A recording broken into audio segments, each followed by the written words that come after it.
एक कटोरी में पंचामृत बनाकर ले जाते हैं। दूध, दही, शहद, घी, शक्कर, ये सब मिलाकर यदि आप लेकर जाते हैं और ले जाकर भगवान शंकर के सामने समर्पित करते हैं, एक बेलपत्री अशोक सुंदरी, अभी तक आपने जो बेलपत्री चढ़ाई है अशोक सुंदरी के ऊपर, डंडी का मुख जहां से पानी बहता है उस ओर रखा जाता है। पर जब हमें ऐसा लग रहा है कि हमारे पितृ भूखे हैं या हमारे पूर्वज प्यासे हैं या उनको भाग नहीं मिल रहा, इसलिए मेरा कोई काम नहीं हो रहा, इसलिए शिव राजी नहीं हो रहा है, तो ये बेलपत्री के भाग को बदल दिया जाता है। ये बेलपत्री अशोक सुंदरी की जगह पर जब चढ़ाया जाता है तो ये पत्ती का जो भाग है जहां से पानी बहता है उस ओर रखा जाता है और ये डंडी का भाग शिवलिंग की ओर रखा जाता है। और यहीं पर भगवान शंकर को जो तुम पंचामृत बनाकर लेकर गए हो वो पंचामृत चढ़ाया जाता है और वही पंचामृत थोड़ा सा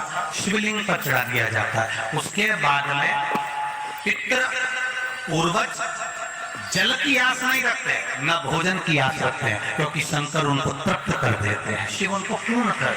पितृदोष के 4 लक्षण सबसे प्रबल। पहला लक्षण, 1 रुपया कमाओ, 1.25 रुपए खर्च हो रहे हैं, समझ लेना पितरों का दोष है। दूसरे नंबर का, एक व्यक्ति घर में बीमार है, ठीक हुआ, दूसरा बीमार पड़ गया, घर में कोई ना कोई निरंतर बीमार पड़ा हुआ है। तीसरे नंबर पर आप कोई पूजन की थाली लगाए, किसी को भोजन देने जा रहे थे, किसी को पानी देने जा रहे थे और आपकी ट्रे में से, आपके हाथ से अगर कोई भरा हुआ पात्र, कोई सामग्री गिर गई, पूजन की थाली तुम्हारे हाथ में है और पूजन की थाली में से मालूम पड़े कोई सामान गिर गया नीचे, समझ लो कि पितृ का दोष है। चौथे नंबर पर दोष का वर्णन किया गया, घर में जितने सदस्य रह रहे हैं अगर वो किसी न किसी रूप में एक दूसरे पर चिढ़कर बोल रहे हैं, क्रोध कर बोल रहे हैं, समझ लेना कि कहीं ना कहीं पितरों का दोष। तो लगता है स्वप्न में कोई मुर्दे दिख रहे हैं या कोई जल रहा है या कोई मर रहा है या कोई चला गया है, ऐसा भय लगता है।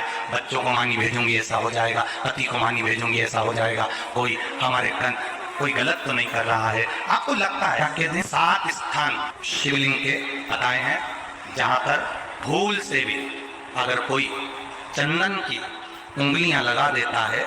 7 स्थान ऐसे हैं जहां चंदन की मात्र उंगलियां लगा देने से ही शिव पितृलोक के पितरों को मुक्ति प्रदान करके वैकुंठ लोक का निवास देते। 7 स्थान, और वो 7 स्थान जो चंदन के बताए गए। पहला, भगवान देवादिदेव महादेव के शिवलिंग पर चंदन का लेपन, समझ लेना जरा बहुत अच्छे से। 7 स्थान चंदन के बताए महाराज। पहला शिवलिंग। दूसरा, जहां गणेश जी का स्थान है, मालूम है सबको, जम के बोलो जरा, मालूम है सबको, जहां गणेश जी का स्थान है वहां अलग से गणेश जी बैठे, वहां नहीं। शिवलिंग में जलाधारी के ठीक सामने राइट में गणेश, लेफ्ट में कार्तिकेय, बीच में अशोक सुंदरी। तो पहला चंदन बाबा के शिवलिंग पर, दूसरा गणेश जी पर चंदन की उंगली, तीसरा षडानंद कार्तिकेय पर चंदन की उंगली, चौथा अशोक सुंदरी पर चंदन की उंगली, पांचवा जलाधारी पर चंदन की उंगली, छठा जो शिवलिंग का जल बह रहा है इसके ठीक विपरीत की ओर चंदन की उंगली, और 7वां चंदन नंदी के मस्तक के ऊपर जो 2 सींग लगे रहते हैं उस पर चंदन की उंगली। ये कब लगाई जाती है? या तो अमावस्या के दिन आपको लगता है कि हमारे पूर्वजों का उद्धार नहीं हुआ, हमारे पूर्वजों का कल्याण नहीं हुआ, कहीं अधोगति में कोई चला गया है, उसका बस एक बार, रोज नहीं जरूरत है, प्रतिदिन जरूरत ही नहीं, महीने में एक बार अगर अमावस्या के दिन भी आपने चंदन के थोड़ा सा चंदन अगर मेरे देवादिदेव महादेव को 7 स्थान पर समर्पित किया है। अशोक यहाँ पर वर्णन कर रही है, मैना, धन्य और कला की कथा कर रही है। तीनों ने सनकादि ऋषियों से मांगा। चंदन भगवान को अति प्रिय होता है और चंदन ही एक ऐसा होता है जो पितरों को भी प्रिय होता है, जिसका स्पर्श मात्र लगने से पूर्वजों का कल्याण हो जाता है। वो चंदन का 7 स्थान। घर में यदि क्लेश उत्पन्न हो जाता है, आपका धन, आपकी प्रॉपर्टी, आपकी जमीन, आपका प्लाट, आपका दुकान, आपका पैसा, यदि किसी ने कब्जा कर लिया और छोड़ नहीं रहा, प्रत्येक अमावस्या के दिन पीपल के वृक्ष के नीचे जाकर 2 दीप लगाइए घी के। दोनों दीप के सामने एक हल्दी का चावल, एक कुंकू का चावल का दाना रख दीजिए और स्वधा स्वधा स्वधा स्वधा 3 बार कह दो और स्मरण करो, हे हमारे कुलदेव, पितृदेव, शिवदेव, महादेव कृपा कर कर मेरा जो जमीन है, मेरा जो धन है, मेरी जो प्रॉपर्टी है, मेरा पैसा लोगों ने हथिया लिया, देते हैं। अपना गोत्र बोलकर स्मरण कर कर बाबा मेरा धन मुझे वापिस ला कर। एक अमावस्या पर करो, फिर अगली अमावस्या करो, ऐसे 2-4 अमावस्या करोगे। जिसने ले रखा है वो खुद सोचेगा कि मुझे क्या हुआ, कि मुझे देना है, उसका पैसा चुकाना है, धन रखेगा नहीं। पितृ सुधा का नाम स्मरण करते से जब हम सुधा सुधा सुधा सुधा कहते हैं, पितृ उसको स्वीकार करते हैं। जैसे अग्निदेव की धर्म पत्नी स्वाहा, क्या है, जम के बोलो जरा, स्वाहा। जब हम यज्ञ करते हैं साका ले देते हैं, ओम विष्णवे स्वाहा। स्वाहा बोलते सही अग्नि देवता की धर्म पत्नी उस भाग को देवताओं को देती है। उसी तरह तर्पण, तिलांजलि, पिंड तर्पण आदि जितने भी हम पितरों के लिए कर्म करते हैं, उसमें हम स्वधा स्वधा बोलते हैं। जब स्वधा बोलते हैं तो वो स्वधा पितरों को भाग देती है और पितरों से कहती है, ये मेरा बेटा दुखी है, इसको ये तकलीफ है, इसको ये कष्ट है, तुम इसका ये कष्ट पितृदेव मिटा दीजिए, महादेव की आज्ञा है, इसको सही कर दीजिए। करते हैं, श्रेष्ठ करते। ओम जयंती भद्रकाली कपालिनी दुर्गा क्षमा शिवा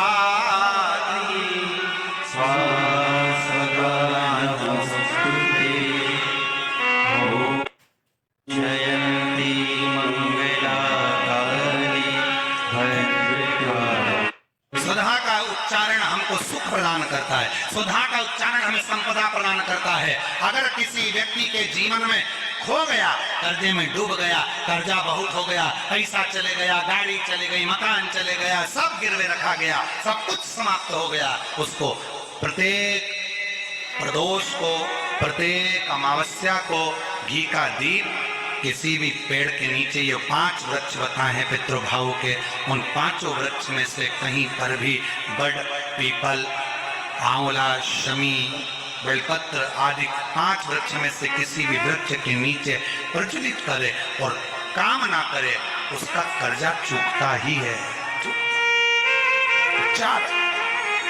कितना भी पितृदोष हो, कितना भी, बेटों की शादी नहीं हो रही, बेटियों का संबंध नहीं आ रहा, घर में क्लेश बना हुआ है, अशांति बनी हुई है, मानसिक टेंशन बना हुआ है, 1 रुपए कमाओ 1.25 रुपए खर्च हो रहा है, कोई समझ में नहीं आ रहा, कोई रास्ता नहीं सूझ रहा, एक चावल का आखा दाना लेकर परिंदे के पास, परिंदा जानते हो सब, हंडा मटका, पानी भरने का मटका, हंडा, घड़ा, गगरा, जो घर के रसोई घर में जो पानी का स्थान होता है, एक चावल का दाना रसोई घर में रखकर उस चावल के दाने को साथ में लेकर और 1 लोटा जल हंडे का, मटके का, परिंदे का, घड़े का भरकर जाइए और वो परिंदे का पास का चावल का दाना और 1 लोटा जल, पहले चावल का दाना शिव जी के शिवलिंग पर समर्पित करो, फिर 1 लोटा जल, जहाँ जलाधारी होती है, जलाधारी इधर की है तो आप इधर खड़े, जलाधारी उत्तर की है तो आप यहाँ दक्षिण की ओर खड़े होकर शिव जी पर जल चढ़ाना प्रारंभ करें। यहाँ जल बह रहा है शिवलिंग का तो आप इधर खड़े होकर जब जल चढ़ाओगे, चावल का दाना रखकर, कैसा भी पितृदोष हो वो सारा पितृदोष समाप्त होता है। बेलपत्री के वृक्ष के नीचे बैठकर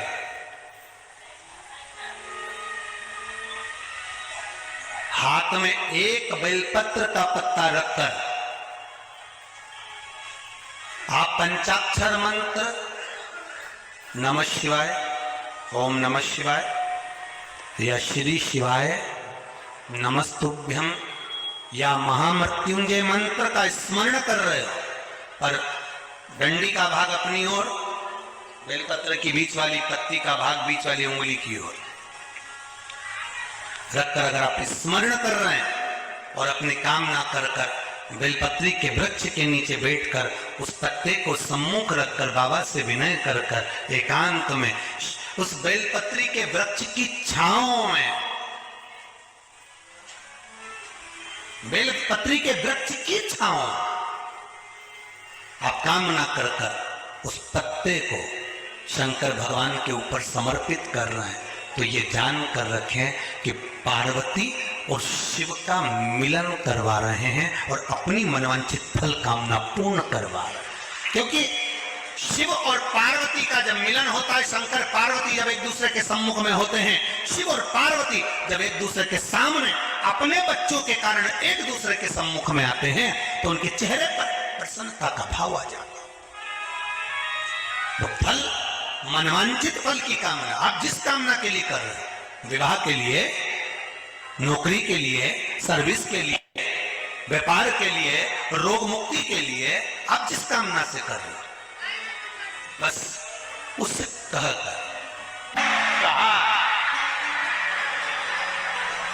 त्रिशूल को पकड़ते हैं, एक जगह से पकड़ते हैं कि 3 जगह से पकड़ते हैं? एक जगह से। त्रिशूल में नोक कितनी होती है? 3।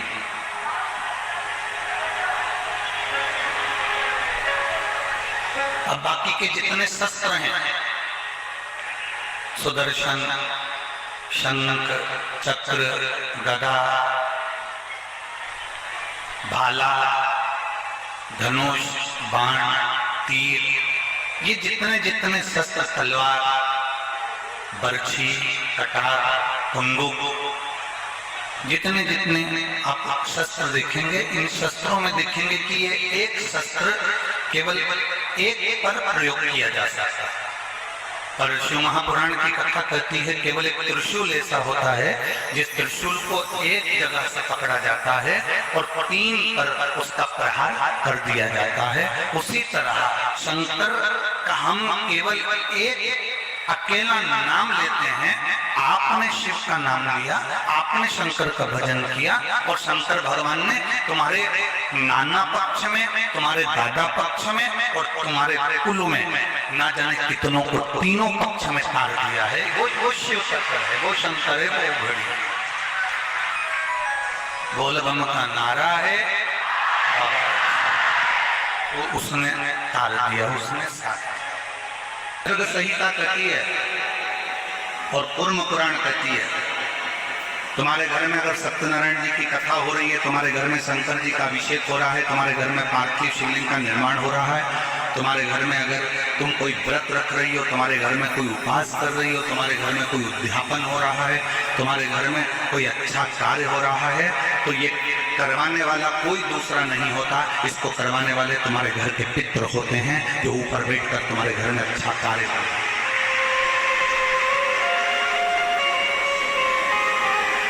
पार्वती जी को अगर शिव जी के शिवलिंग की पूजन की महत्वता कोई बता रहा है तो पार्वती जी को पूजन की महत्वता उनके नाना नानी ने बताया, पितरों ने बताया। इसीलिए तो शंकर जी को जल चढ़ाने वाले को पितृदोष नहीं लगता। क्यों नहीं लगता?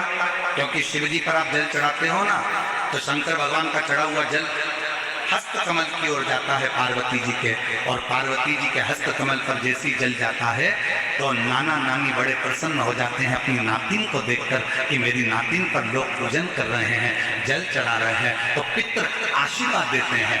शंकर पर जल चढ़ाने पर 3 दोष समाप्त हो जाते हैं। पहले नंबर का वास्तु दोष, दूसरे नंबर का पितृ दोष और तीसरे नंबर का काल सर्प दोष। ये 3 दोष शिव पर जल चढ़ाने से समाप्त हो जाते हैं।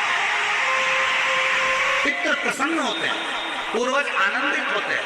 हमारे घर की बेटी आज शिव की आराधना कर रही है, हमारे घर की बेटियां हमारे शंकर की आराधना कर रहे हैं, शंकर की स्तुति कर रहे हैं।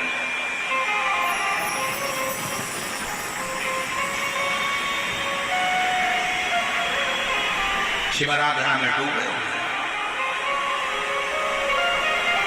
कितना भी पितृदोष हो, कितना भी, बेटों की शादी नहीं हो रही, बेटियों का संबंध नहीं आ रहा, घर में क्लेश बना हुआ है, अशांति बनी हुई है, मानसिक टेंशन बना हुआ है, 1 रुपये कमाओ 1.25 रुपये खर्च हो रहा है, कोई समझ में नहीं आ रहा, कोई रास्ता नहीं सूझ रहा, एक चावल का आखा दाना लेकर परिंदे के पास, परिंदा जानते हो सब, हंडा मटका, पानी भरने का मटका, हंडा, घड़ा, गगरा, जो घर के रसोई घर में जो पानी का स्थान होता है, एक चावल का दाना रसोई घर में रखकर उस चावल के दाने को साथ में लेकर और 1 लोटा जल हंडे का, मटके का, परिंदे का, घड़े का भरकर जाइए और वो परिंदे का पास का चावल का दाना और 1 लोटा जल, पहले चावल का दाना शिव जी के शिवलिंग पर समर्पित करो, फिर 1 लोटा जल जहां जलाधारी होती है, जलाधारी इधर की है तो आप इधर खड़े हो, जलाधारी उत्तर की है तो आप यहाँ दक्षिण की ओर खड़े होकर शिव जी पर जल चढ़ाना प्रारंभ करें। यहाँ जल बह रहा है शिवलिंग का, तो आप इधर खड़े होकर जब जल चढ़ाओगे, चावल का दाना रखकर, कैसा भी पितृदोष हो वो सारा पितृदोष समाप्त होता ही है और घर में शुभ कार्य होता है। पितरों की शांति का मूल क्रम है शंकर की स्तुति।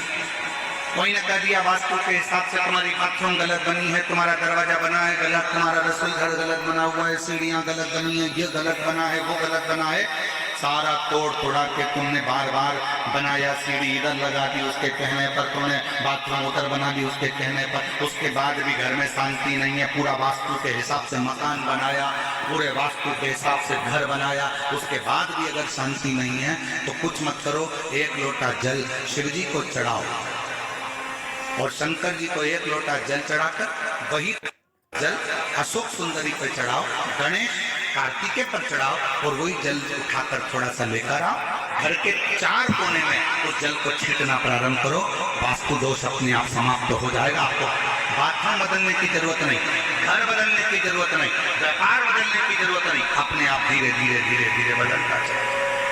और विश्वास, मानो तो गंगा माँ और ना मानो तो बहता, आप मानोगे तो गंगा जी है, ना मानो तो बहता पानी, आपके ऊपर निर्भर करता।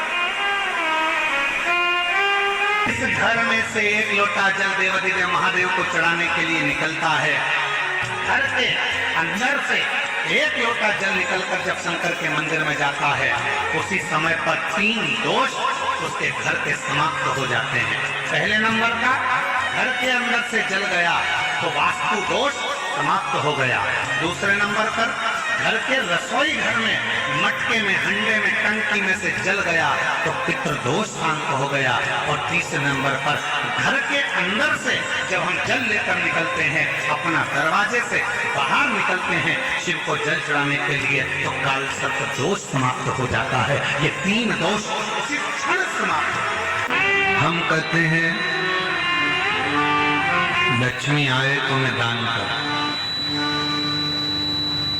हम कहते हैं कि लक्ष्मी आएगी तो हम दान करेंगे, पैसा आएगा तो हम दान करेंगे, धर्म करेंगे, पुण्य। आप और हम कहते हैं कि लक्ष्मी आए तो हम दान करें, और लक्ष्मी कहती है कि तुम दान करो तो मैं आऊं। दोनों एक दूसरे का इंतजार करते हैं।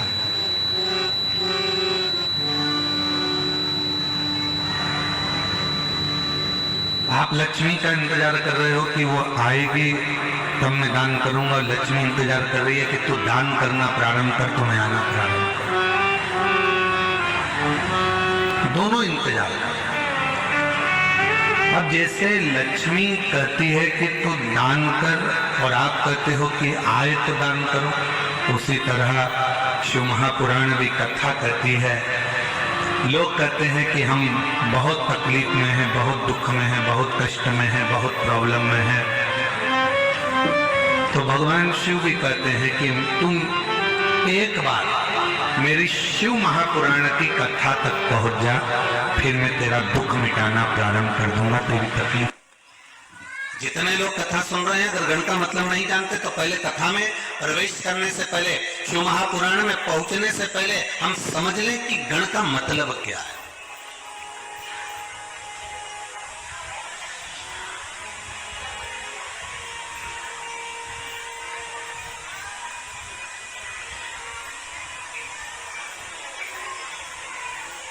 श्री गणेश जी महाराज, उनका जब सिर कटा, मस्तक कटा, उनको काय का मुख लगाया? अरे बोलो जरा, हाथी का। अब मुख अगर हाथी का लगा था तो उनका नाम होना था गजपति। क्या नाम होना था? गजपति, क्योंकि गज का मुख लगा है तो नाम गजपति होना चाहिए। पर दुनिया के लोग उनको क्या बोलते हैं? गणपति। तो भैया मुख अगर गज का लगाया है, हाथी का लगाया है, चेहरा अगर हाथी का लाकर लगाए हो, गज का लाकर लगाए हो, तो नाम तो गजपति होना चाहिए। गणपति किसने रख दिया?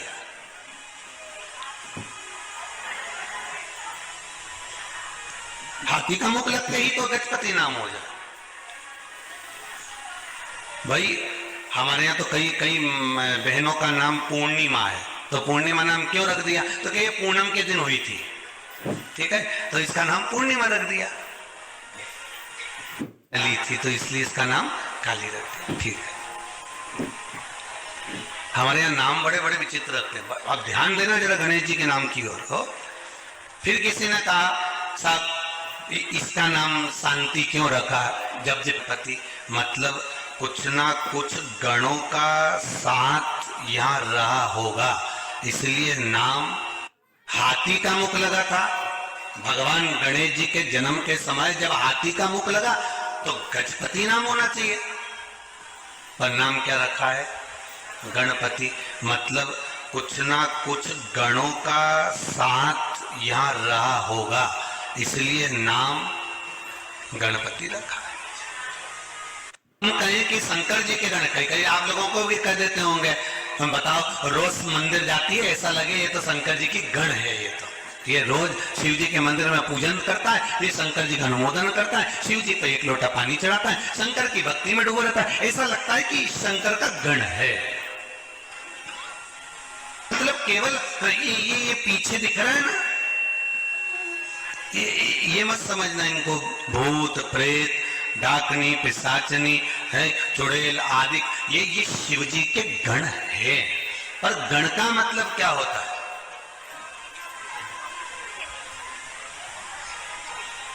गण का मतलब है क्या? तो अब एक बहुत सुंदर सा प्रसंग है, बहुत ध्यान देना। भगवान विष्णु को शंकर जी का गण कहते हैं क्या? बोलते जाओ जरा दम से, जितने लोग आस्था के सामने बैठे हैं, जितने मोबाइल का गण बोलते हैं क्या? नहीं। इंद्र को बोलते हैं क्या? नहीं। वायुदेव, जलदेव, वरुण देव, गरुण देव, किसी को शिव जी का गण नहीं कहा गया। रावण को शंकर जी का गण कहा गया क्या? नहीं, पार्षद कहा गया। महाराज, गण का मतलब क्या है? भगवान विष्णु को गण नहीं कहा गया, ब्रह्मदेव को गण नहीं कहा गया, इंद्र को गण नहीं कहा गया।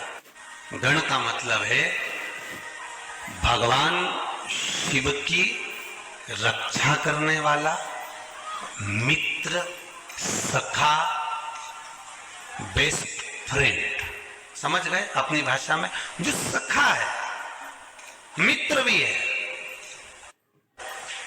द्वारपाल भी है, एक अच्छा मित्र, एक अच्छा सखा आपका गण है। रहता हो आपके साथ में कोई अच्छा व्यक्ति रहता हो तो आप उसको भाषा में कह सकते हो ये मेरा गण है।